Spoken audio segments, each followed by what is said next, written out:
Tunisia is battling with the issue of racism. In the city of Medenine and the large village of Gosba, the majority black population has complained of racism. Government has since introduced laws that criminalize racial discrimination. Tunisian Nadia Borgi says she wants to be considered as equal, but fears she will end up buried in her town's so-called slave cemetery because she's black. Black Tunisians, including some descended from slaves, make up a minority that is barely visible in the North African country. Many hope for equality after a law was passed last month criminalizing all forms of racism. This situation has existed for a long time and we've gotten used to it. The burials of the slaves and those of the free men are separated. Each one has its own corner. Black residents still bury their dead in a poorly maintained piece of land full of earthen tombs covered with parched plants near Homtsouk, on the island of Gosba.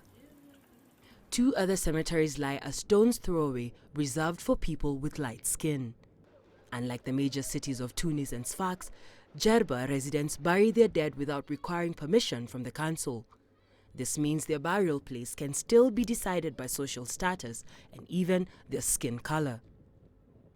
People will say that there is no discrimination, but it truly exists. People say that there are no differences between a white and a black person, but in reality it's the opposite. In reality, they despise you. The mentalities here are outdated.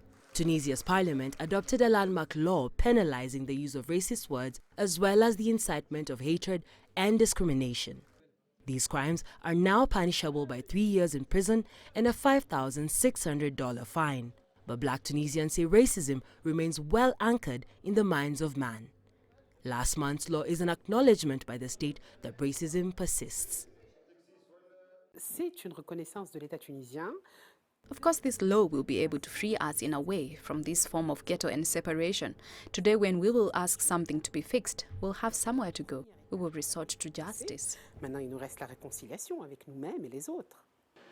Some people in Gosba say it'll take more than a law to eradicate racism. They say it'll take commitment and the integration of society. Alexandria Majala for CGTN.